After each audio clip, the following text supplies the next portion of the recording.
한 주간 말씀의 응답을 따라 하나님의 깊은 도우심을 경험하셨나요?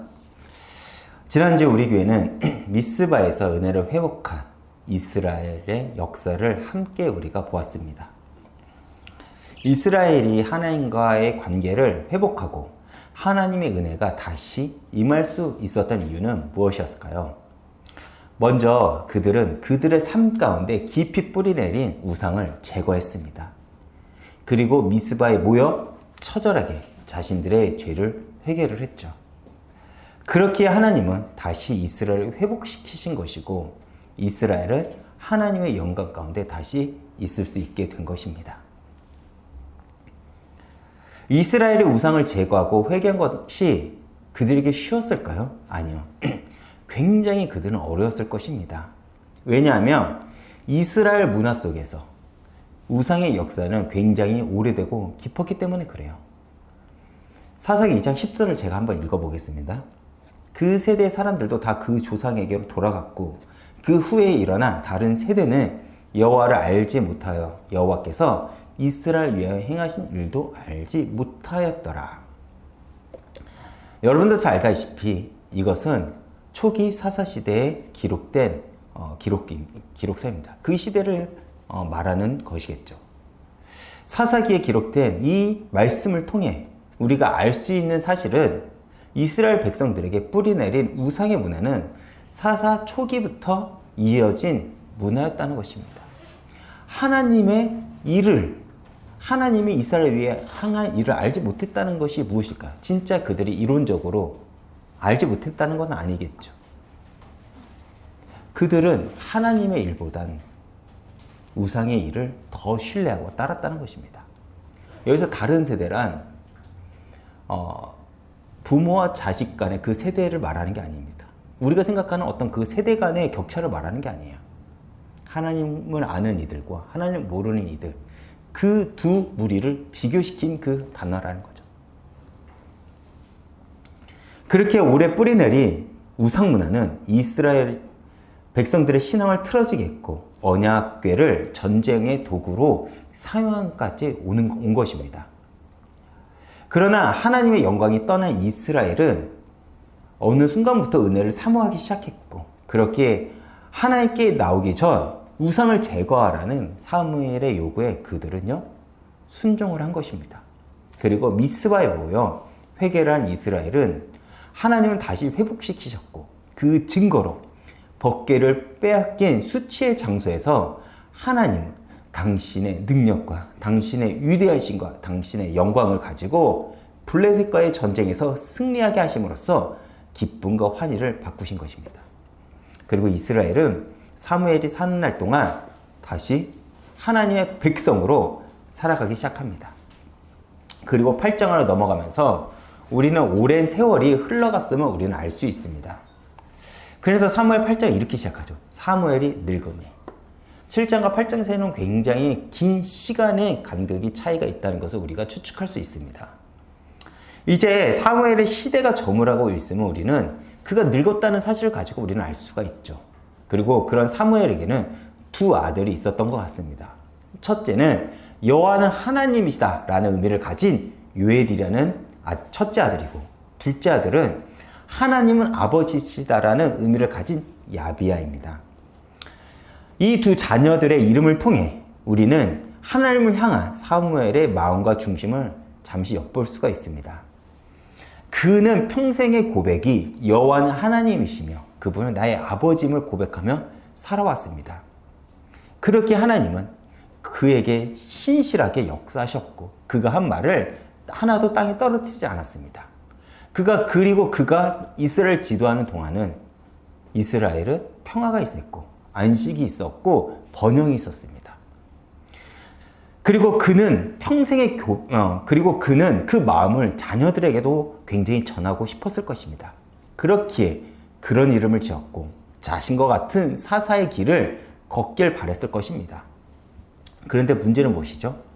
사무엘의 그런 기대와는 달리 사무엘의 두 아들은 사무엘과 같은 길을 가지 않았다는 것입니다. 8장 3절을 제가 읽어보겠습니다. 그의 아들들이 자기의 아버지의 행위를 따르지 아니하고 이익을 따라 뇌물을 받고 판결을 굽게 하니. 여러분들 잘 알다시피 제가 스포츠를 보는 걸 굉장히 좋아해요. 그래서 축구, 농구 등 제가 여러 스포츠를 그때그때 제가 좋아하는 경기가 있으면 보는데 어느 종목이든 팬을 열광시키는 슈퍼스타들이 있어요. 그리고 그 자녀들도 많은 경우 그 자신이 하는 운동을 따라서 배웁니다. 어릴 때부터요. 농구 선수는 어릴 때부터 농구를 하고 축구 선수는 어릴 때부터 축구를 하죠. 그런데 대부분의 2세들은요, 부모님보다 잘하는 경우가 많이 없습니다. 오히려 너무 못해서 부모님의 명성을 가리는 경우도 있어요. 그런데 여러분 한번 생각해 보세요. 부모보다, 그 슈퍼스타인 부모보다 운동을 늦게 접한 것도 아닐 테고 교육 환경이 나쁜 것도 아닐 텐데 왜 부모보다 못한 실력이 나올까요? 그들은요, 그 자녀들은 어릴 때부터 너무나도 위대한 부모와 매 순간 비교를 당하기 때문에 그 심리적 압박이 그들에게 오히려 도구로 작용을 한 거예요. 아마 일반 선수라면 괜찮은 선수인데 그 부모가 슈퍼스타니까 끊임없이 비교를 당하는 것이겠죠.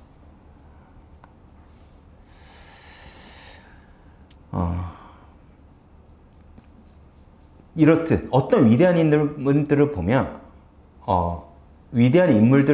그 자녀들은 그 부모보다 낫거나 많이 양보해 부모 정도의 위대함을 입증하기는커녕 오히려 그것이 너무나도 부담돼서 어긋나게 살면서 기대한 이들을 실망시키는 경우가 있습니다. 위에서도 이야기했듯이 매번 부모와 비교를 당하니 더 틀어진 삶을 살아가는 경우가 종종 있다는 것이죠.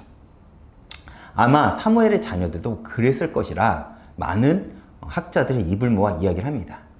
또 부모의 배경이 너무나도 크고 위대하면 어떤 일들이 벌어집니까?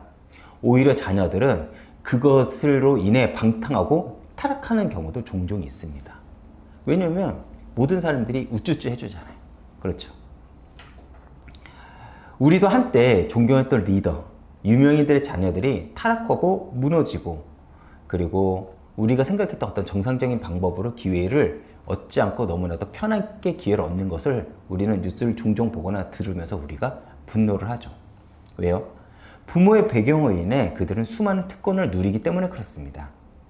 이렇듯 사무엘 두 자녀들 역시 먼저는 너무나도 위대한 아버지를 만나 끊임없이 사무엘과 비교당하면서 열등감을 가져서 그로 인해 스트레스가 너무나도 컸을 것이지만 또한 사무엘이 이스라엘 지도하면서 아마도 너무나도 바쁘기 때문에 자녀들 양육에 크게 신경 쓰지 못했을 것이고 그래서 두 아들들은 사무엘의 삶을 배우지 못하고 아버지의 명성에만 힘입어 교만하게 자라서 오히려 옳은 길을 가지 못하고 잘못된 길, 틀린 길을 가게 된 것이라고 생각이 듭니다.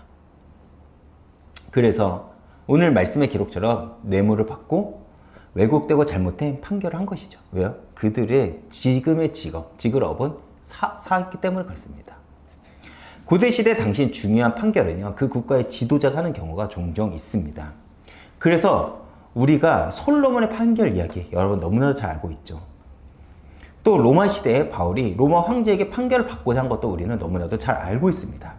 이렇듯 고대 사회에서 지도자의 중요한 역할 중 하나가 그 국가의 공정과 정의를 위한 판결을 하는 거예요. 그래서 출애굽기 23장 6절에서 8절 그리고 신명기 16장 19절에서 그러한 그 판결에 대한 내용들도 기록을 한 것입니다. 너희는 뇌물을 받지 말고 판결을 굳게 하지 말라는 그 내용이 있다는 거예요. 제가 한번 이어서 읽어보겠습니다. 너는 가난한 자의 송사를 정의를 굳게 하지 말며 거짓 일을 멀리하며 무죄한 자와 의로운 자를 죽이지 말라. 나는 악인은 의롭다 하지 않겠노라. 너는 뇌물을 받지 말라. 뇌물은 밝은 자의 눈을 어둡게 하고 의로운 자의 말을 굽게 하느니라. 이어서 제가 신명기를 읽어보겠습니다. 너는 재판을 굳게 하지 말며 사람을 외모를 보지 말며 또 뇌물을 받지 말라. 뇌물은 지혜자의 눈을 어둡게 하고 의인의 말을 굳게 하느니라. 분명 성경에서 말하는 게 뭡니까? 율법을 통해 뇌물을 받지 말고 재판을 굳게 하지 말라고 분명하게 경고를 하고 있습니다. 왜요? 그 행위가 공동체를 파괴하기 때문에 그렇습니다. 그럼에도 사무엘의 두 아들들은 율법을 거스르며 뇌물을 받고 재판을 굳게 합니다. 이들의 행동은 마치 엘리의 두 아들들을 생각나게 합니다. 우린 여기서 죄의 무서움에 대해서 마주하게 됩니다. 죄는 우리가 조금만 방치하면 우리를 넘어지게 하며 하나님과 우리를 멀게 한다는 거예요. 분명 몇십 년 동안 사무엘의 통치 아래 이스라엘은 하나님의 역사를 경험했습니다.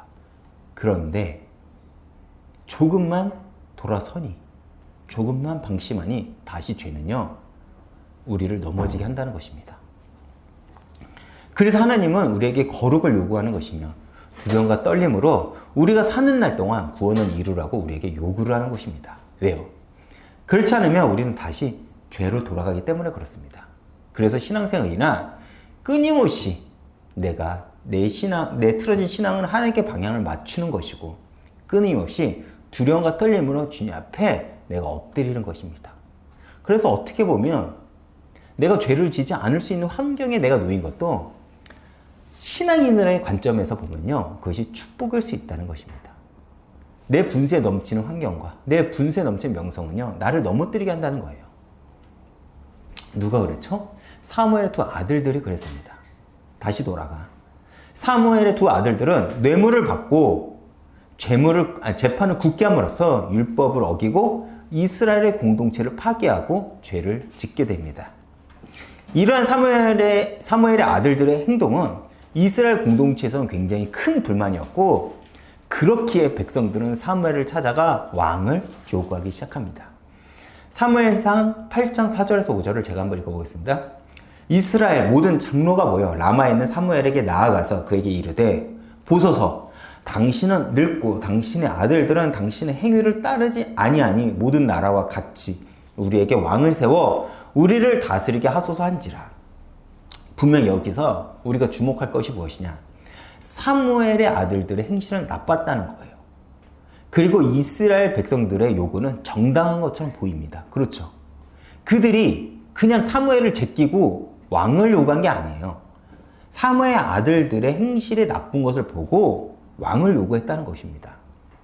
그런데 6절을 보면 사무엘은 그러한 이스라엘의 행동을 보고 기뻐하지 않았다고 합니다. 6절을 제가 이어 읽어보겠습니다. 우리에게 왕을 주소서 우리를 다스리게 하라 했을 때 사무엘이 그것을 기뻐하지 아니하여 여호와께 기도하며. 사실 이런 사무엘의 행동은요, 우리가 낯설기만 합니다. 왜요? 분명 잘못을 누가 했죠? 백성들이 했습니까? 아니면 사무엘의 자녀들이 했습니까? 사무엘의 아들들이 했습니다. 사무엘도 그 사실을 모르지 않았을 거예요.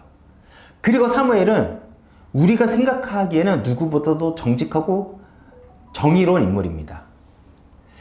그런 사무엘이 이스라엘 백성들의 요구에 기뻐하지 않았다. 왜? 그 모습을 보고 지극히 인간적인 마음을 내비쳤을까요? 그는 하나님의 사람이라면서요.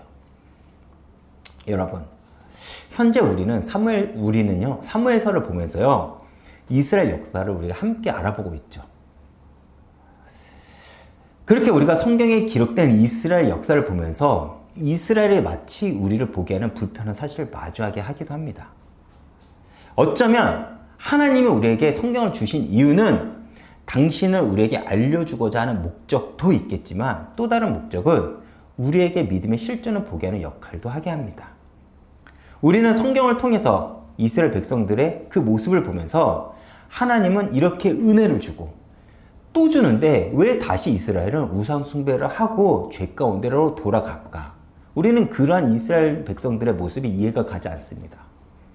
왜 우리가 이스라엘 백성들의 모습이 이해가 가지 않죠? 그것이 나와 상관없다고 생각을 하기 때문일 거예요. 우리는 성경을 보면서 마치 삼자 입장에서 독자의 모습으로 성경을 읽기 때문에 이스라엘 백성들의 모습이 한심스럽기만 합니다. 그러나 우리가 성경을 통해서 내 삶을 연결시켜보면 어찌 보면 이스라엘의 선택과 오늘날 우리들의 신앙생활은 굉장히 많이 닮아 있음을 마주보게 됩니다. 분명 하나님의 은혜를 경험했고 때로 하나님의 응답도 경험하지만 여전히 하나님보다 보이는 현실이 내게 우선이 된다는 것. 그렇게 우리는 언제나 하나님은 다음 순위가 됩니다. 물론 현실은 너무나도 좋은 명분이 되기에 누구도 그런 우리의 선택과 행동에 대해서는 뭐라고 말하지 못합니다. 그러나 우리의 신앙은 마치 언약궤를 도구로 만들어 전쟁을 하는 이스라엘처럼 하나님을 내 삶의 도구로 두고 있습니다. 그래서 내가 바라는 응답과 역사가 있으면 우리는 하나님을 찬양하지만 그렇지 못하면 하나님을 믿는다고 해도 불평과 원망이 여전히 우리 안에 가득하죠. 당시 이스라엘 역시도 마찬가지였습니다. 이스라엘은 왕을 요구하는 명분은 너무나도 옳았어요.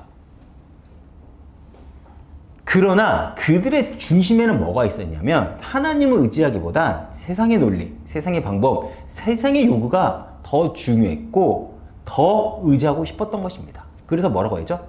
세상, 다른 나라들처럼 왕을 두어 우리를 다스리게 하소서. 다른 나라들처럼입니다. 그들이 지금까지 품고 있던 욕망, 바랬던 것은 뭐냐면 하나님의 통치가 아니었다는 거예요. 보이는 리더, 보이는 리더십, 보이는 통치를 그들은 원했다는 것입니다.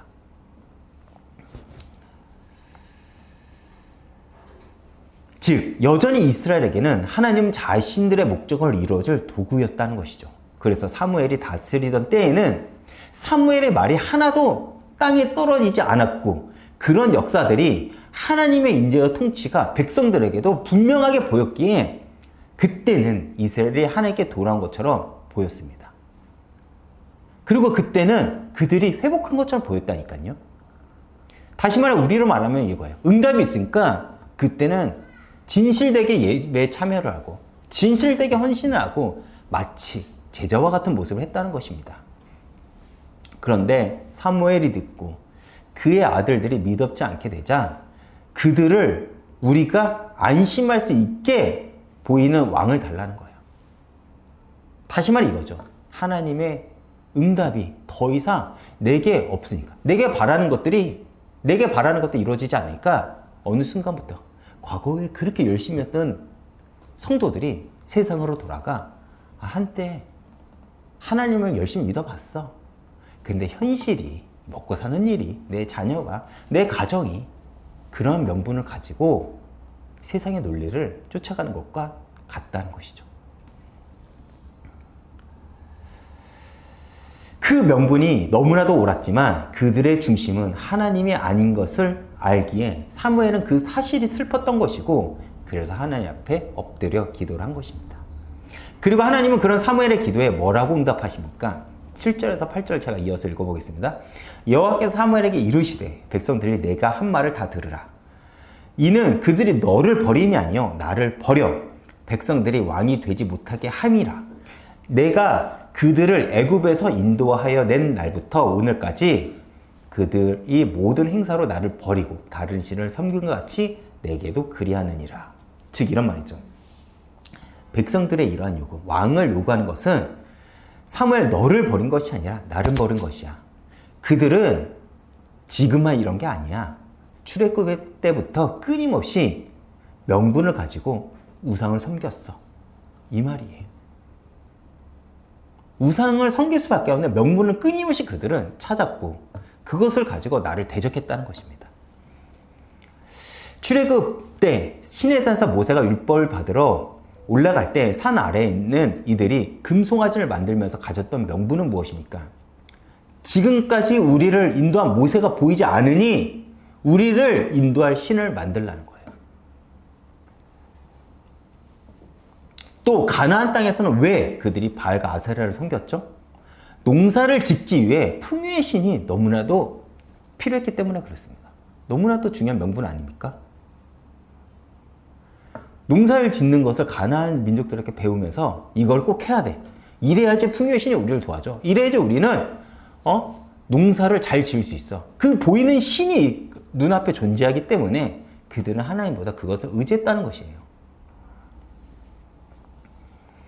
그런데 그런 명분이 너무나도 옳은 우리의 신앙이 또 이스라엘 요구가 왜 하나님을 버린 것이 될까요? 성도는 그리고 이스라엘은 하나님으로만 존재 이유가 가능합니다. 성도가 왜 성도인지 아십니까? 하나님으로 존재가 있기 때문에 그렇습니다. 우리는 예수로 충분합니다라는 그 고백은 하지만 사실 실제 우리의 삶은 예수보다 보이는 어떤 것, 물질, 사람, 성공 등등이 더 중요하기도 하죠. 어떻게 보면 이념이 더 중요하기도 합니다. 이스라엘은 하나님의 백성이지만 그들에게는 보이는 안정적인 어떤 것이 더 중요했습니다. 그렇기에 보이는 하나님의 사람이 있을 때는 그들은 안심했어요. 그게 모세 때, 그것이 여호수아 때, 그것이 사사 어떤 위대한 사사가 있을 때, 그리고 그것이 사무엘이 있을 때는요. 그러나 그것이 보이지 않게 되자 가차없이 세상의 요구에, 세상의 방식을 따라가자는 것입니다. 그리고 이것을 하나님은 자신을 버렸다고 말하고 있는 것입니다. 우리의 삶의 목적과 우리의 존재 이유가 하나님이 아닌 다른 것이 될 때 하나님은 똑같이 우리에게 말씀하십니다. 너는 나를 버렸다.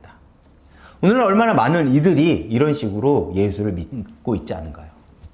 나의 욕망을 위해, 나의 자랑을 위해, 나의 인정을 위해, 나의 성공을 위해, 나의 관계를 위해 많은 이들이 교회를 가고 열심히 내고 신앙생활을 합니다. 그러나 그들이 언제 하나님 앞에 돌아섭니까? 내 요구가 들어지지 않을 때입니다. 근데 여러분, 그것을 우리는 믿음이라고 이야기를 합니까? 아니에요. 우리는 그것을 믿음이라고 이야기를 하지 않습니다. 그것은 하나님을 믿는 게 아니에요. 그것은 우상을 섬기는 것입니다. 하나님을 믿는다는 것은 다른 거예요. 나를 포기하는 길이고 내 본성을 거스르는 일이고 나를 위해서, 나의 목적을 위해서 사는 것이 아니라 하나님의 뜻과 하나님의 목적을 가지고 살아가는 것, 그것을 우리는 신앙생활이라고 말을 하는 것입니다. 다시 돌아가 하나님은 이스라엘의 불편한 그러한 요구에도 응답을 하십니다.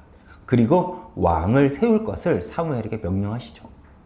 사실 하나님은 왕정제도 자체를 부정하지 않습니다. 신명기 17장 14절에서 20절을 보면 왕의 조건에 대해서 하나님은 말씀을 하십니다. 그 조건을 보면요, 기니까 제가 요약을 해서 보면요, 너가 왕을 세워야겠다는 마음이 들거든, 너희가 왕을 세워야겠다는 마음이 들거든 이스라엘 민족 중 하나님이 택하신 자가 왕이 되어야 하고, 병마를 많이 세워두지 말고, 아내를 많이 두지 말고, 은금을 많이 쌓아두지 말고, 너는 평생 여호와의 율법을 자기 옆에 두고 읽으면서 여호와 하나님을 경외하기를 배우며 지키라는 거예요. 이게 조건이에요. 보세요. 이스라엘 민족 중 하나님이 택하신 자가 왕이 되어야 됩니다. 왜요? 하나님의 주권을 인정하는 것이기 때문에 그래요. 그렇죠. 근데 이스라엘 역사가 이걸 지켰나요? 언제까지 지켰죠? 다윗 때까지 지켰습니다. 그렇죠. 그 뒤부터는 누가 왕이 됐습니까? 자녀들. 그렇죠. 두 번째, 말을 많이 두지 말라고 합니다. 왜요? 말은 당시 전쟁에서 가장 중요한 무기입니다. 근데 말을 많이 두지 말라는 것은 무엇을 의미하는 거죠? 전쟁은 하나님의 것이라는 거예요. 광야길 40년 동안 그렇게 자기 멋대로 행했던 사사시대를 지나 에베네셀에서 이스라엘의 전쟁은 언제나 하나님 손에 있음을 그들은 체험했습니다. 그래서 말을 많이 두지 말라는 거예요. 왜? 말을 많이 두면 너가 나보다 그 말, 그 병거에 더 의지하기 때문에 그렇습니다. 그리고 아내를 많이 두지 말라고 합니다. 왜냐? 당시 왕의 결혼은 단순히 이성끼리의 사랑이 아니라 정치와 문화, 그리고 종교가 결합되는 사건이기 때문에 그렇습니다. 그래서 아내들이 결혼할 때 자신들이 섬기는 신을 다 가지고 옵니다. 그래서 철저하게 이스라엘은요, 이방 여인과 절대 결혼하지 못하도록 명하고 있어요. 그것이 차별회사가 아니라 그들이 섬기고 있는 신을 가지고 와야 되기 때문에 그것을 금하고 있는 것입니다. 우상을 섬기면 안 되기 때문에 그렇습니다. 그렇게 신실했던 솔로몬 역시 많은 아내를 둠으로써 이스라엘 타락의 시작을 가져오게 된 것입니다. 여기서부터 국가의 정체성이 무너지기 시작한 거예요. 그것을 알기에 율법에서 왕은 절대 아내를 많이 두지 않도록 한 것입니다. 그리고 마지막으로 하나님의 말씀을 의지하며 하나님을 경외하고 말씀을 지켜 살라는 거예요. 이것들이 왕의 조건입니다. 이방 나라가 아니라 이스라엘 왕이에요. 왜? 너희는 제사장 나라지 않니? 너는 나의 백성이지 않니? 너희는 하나님의 거룩한 백성이기에 하나님의 명령, 하나님의 조건, 하나님의 요구하는 그 조건을 지키라는 것입니다. 왜 이런 조건들을 율법으로 두셨을까요? 이것이 이스라엘의 왕이 필요하다는 그 운동이 일어날 경우를 대비해서 하나님께서 남기신 명령이고 율법입니다. 그런데 우리가 잘 알다시피 이스라엘 역사 중 이런 조건을 지킨 왕이 몇 명이나 있을까요? 아마도 다윗을 포함해 유다 왕 몇 명만 지켰을 뿐 거의 대부분 왕들은 지키지 못했습니다. 왜요?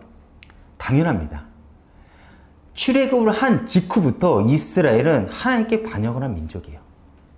그들은 하나님의 역사를 경험했다니까요. 그 어떤 민족보다 하나님의 크심을 경험했어요. 하나님의 위대함을 경험했고 하나님의 보호하심을 경험했습니다. 그러나 끊임없이 그들은요, 불평을 했어요. 원망을 했어요. 우상을 섬겼습니다. 즉 언제나 그들의 선택은 하나님이 아닌 세상의 우상, 문화였다는 거예요. 그런 백성들이 너무나도 옳은 명분을 가지고 왕을 세운다고 한들 하나님의 율법을 지켜 행할까요? 아니요. 이스라엘 대부분의 왕들은 병거를 많이 가졌고 아내를 많이 뒀으며 은금을 많이 쌓았고 그것을 자랑했고 여호와의 율법은 멀리하고 오히려 우상을 가까이 했습니다. 정확하게는 율법과 반대되는 일들을 왕들이 했다니까요. 그렇지 않습니까? 이것이 역사서의 이야기입니다. 이런 사실을 분명 하나님은 알았을 거예요. 너희는 왕을 세우면 분명히 타락할 거야. 사사시대보다 더 큰 암흑시대를 겪을 거야. 그럼에도 하나님은 왜 사무엘의 시대를 접고 이스라엘에게 왕을 허락하셨을까요? 그 비밀에 대해서 호세아서에서 알려줍니다. 호세아서 13장 10절에서 11절을 제가 읽어보겠습니다. 전에 내가 이르기를 내게 왕과 지도자를 주소서 하였느니라. 내 모든 성읍에서 너를 구원할 자 곧 내 왕이 이제 어디 있으며 내 재판장들이 어디 있느냐. 내가 분노함으로 내게 왕을 주고 진노함으로 패하였느니라. 이것을 우리는 이렇게 부릅니다. 허용적 형벌. 허용함으로써 심판을 한다는 의미입니다. 다시 말해 하나님이 이스라엘에게 왕을 허용한 것이 그들의 뜻이 너무나도 옳아서 그들의 명분이 너무나도 옳아서 허용한 것이 아니라 이것이 심판의 차원에서 허용을 했다는 것입니다. 견뎌봐. 내가 허용할게. 이 말이 여러분 이해가 되시나요? 이게 적절한 예가 될지는 모르겠지만 예를 하나 들어 설명하자면 제 아이가 양치하는 거를 그렇게 좋아하지 않아요. 양치하는 거. 뭐 제 아이를 제가 여기 때마다 너무 하니까 너무 부끄러운데 뭐 제가 다른 사람을 비교할 수 없으니까요. 처음에는 양치를 시키기 위해서 어르고 달랩니다. 그러다가 제가 나중에는 뭐라고 얘기를 하냐면 그래 너 하고 싶은 대로 해. 닦기 싫으면 닦지 마. 라고 제가 얘기를 합니다. 이게 제가 아이를 혼내는 걸까요? 아니면 제가 아이를 응원해 주는 걸까요?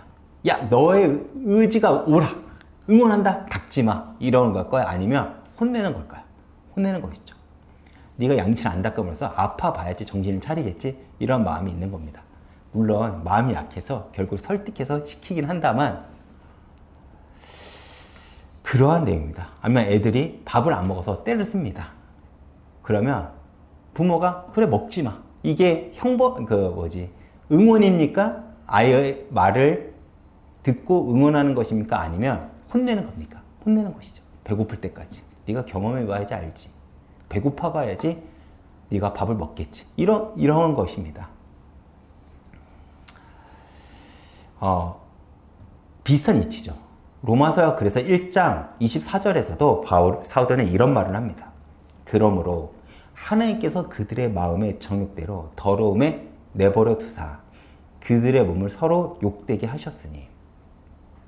다시 말해 정욕대로 살아가고자 하는 이들은 하나님께서 그냥 내버려 둔다는 것입니다. 내가 바뀌고자 마음에 없는 사람들은요 그냥 내버려 둔대요. 그리고 그 자체가 심판이고 형벌이라는 것입니다. 여러분, 우리가 살면서 가장 슬픈 것이 뭔지 아십니까? 누군가가 더 이상 나에게 관심이 없어 그냥 놔두는 것. 만약 작은 애정이라도 있다면 내가 싫어하는 것을 알면서도 어떻게든 잔소리를 해서라도 바꾸려고 할 텐데 애정이 없으면 그냥 망하든 말든 놔둡니다. 아마 내 주변에 나에게 불편하지만 옳은 소리를 하지 않는다. 그러면 당장 우리는 우리의 마음의 자세를 점검해 봐야 됩니다. 왜요? 내가 관계가 틀어지고 내가 잘못 살았다는 증거예요. 누군가가 나에게 좋은 소리만 한다. 응원하는 소리만 한다. 내가 틀린 거예요. 나에게 애정이 있는 사람이 없다는 것입니다. 하나님은 그렇게 이스라엘을 심판하신 것이고 이스라엘은 이후 백성들의 대표가 되는 왕들의 타락으로 인해 끊임없는 고통과 절망 속으로 빠지게 됩니다. 우리는 이거를 앞으로 계속 알아볼 거예요. 제가 꼭 열왕기 상하까지 진행하고자 합니다. 제가 꼭 하고 싶은 내용이 있어요. 아합과 이세벨의 내용을 꼭 다루고 싶습니다. 거기까지는 제가 어떻게든 가려고 합니다. 얼마나 그 죄의 문제가 심각한지, 하나님의 말씀을 따르지 않는 자의 말년이 얼마나 비참한지, 그리고 하나님의 일하심이 얼마나 위대한지를 거기까지 우리가 한번 알아보려고 해요. 다시 돌아가 그 결과 이스라엘은 아수르와 바벨론에게 멸망당하고 노예로 포로로 끌려가게 되죠. 여러분, 우리가 역사서를 함께 보면서 불편한 메시지를 듣습니다. 그런데 어쩌면 이런 것들이 우리를 향하신 하나님의 애정이 아닐까 저는 생각해 봅니다. 말씀이 내 귀에 너무 달콤하다. 저는 그 교회의 메시지는요, 죽었다고 생각을 합니다. 만약 이 말씀을 근거로 보자면 내 귀에 달콤한 소리만 하는 설교만 한다. 그 교회에서. 그 교회는 분명 복음의 생명이 없는 교회일 거예요. 하나님의 책망이, 하나님의 그 거룩함이 선포되는 교회가 옳은 교회입니다. 아무리 큰 교회고 사람들이 많은 모여도 그 교회에서 위로만 한다. 그 교회에서 성도들 달래기만 한다. 하나님의 책망의 소리가 없다면 그 교회의 복음은 죽었다니까요.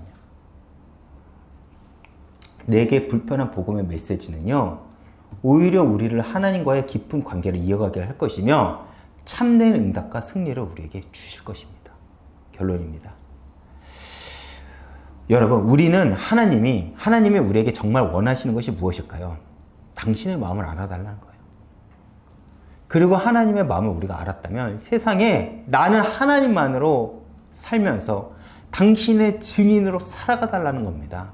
어떻게 해요? 우리가 늘 고백한 것처럼 나는 예수로 충분합니다. 예수는 길이고 진리요 생명입니다. 그 말을 내 삶으로 증거하면서요. 그러나 우리의 문제는 무엇입니까? 여전히 너무나도 옳은 명분을 가지고, 너무 분명한 명분을 가지고 내 욕망과 내 욕심과 내 정욕을 하나님 앞에 가져다 놓는다는 거예요. 그래서 우리는 언제나 하나님 마음보다 명분을 먼저 앞세우며 내 상황을 합리화한다는 것입니다. 오늘 제가 오지 않을 것을 알기에 제가 말을 하는 건데, 이제 다음 주면 이제 군대 입대할 승현이가 있잖아요. 승현. 제가 군대를 입대한다는 소리를 들어서 제가 이번 주 2번 정도를 만났습니다. 밥도 마시고 차도 마셨는데, 제가 승현이랑 이야기하면서 제가 지금껏 지냈던 그 억울한 얘기를 제가 쭉 했어요. 관계가 그런 관계이기 때문에 어느 정도는 제가 말할 수 있어서 말했습니다. 그런데 승현이가 자기가 생각한 목회자에 대한 생각을 말하더라고요, 갑자기요.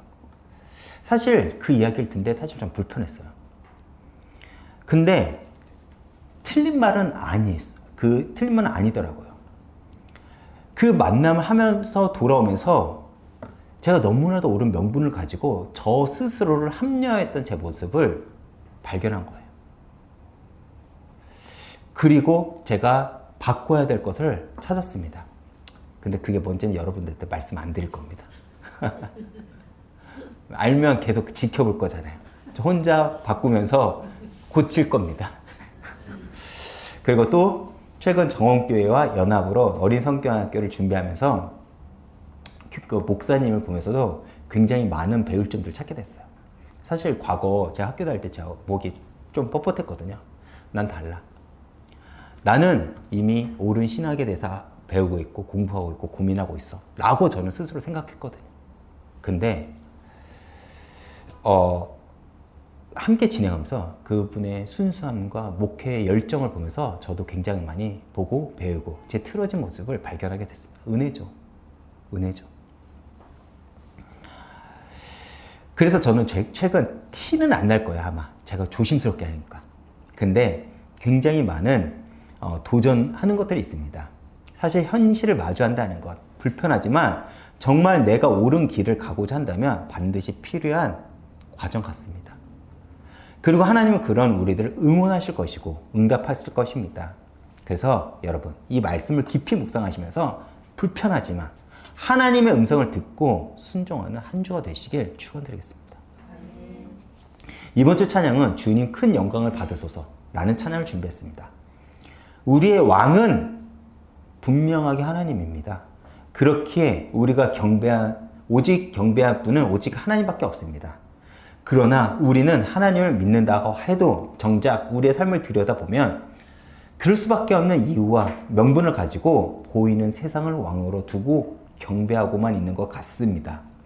그런데 이런 우리의 모습을 성경은 성도라고 하지 않습니다. 성도란 하나님만을 경배하며 하나님의 말씀을 쫓는 이들입니다. 비록 그 길이 두렵고 어려운 길이라도 하나님을 믿기에 우리는 순종할 수 있는 것입니다. 그것이 경배하는 모습이고 그것이 하나님을 내 온 삶으로 영광을 돌리는 것입니다. 그리고 하나님은 그런 우리를 당신의 백성으로 당신의 자녀로 삼으시면서 반드시 우리를 에베네셀의 자리까지 세우실 것입니다. 오늘 이 찬양을 통해서 여러분 큰 은혜 받으시길 바라겠습니다.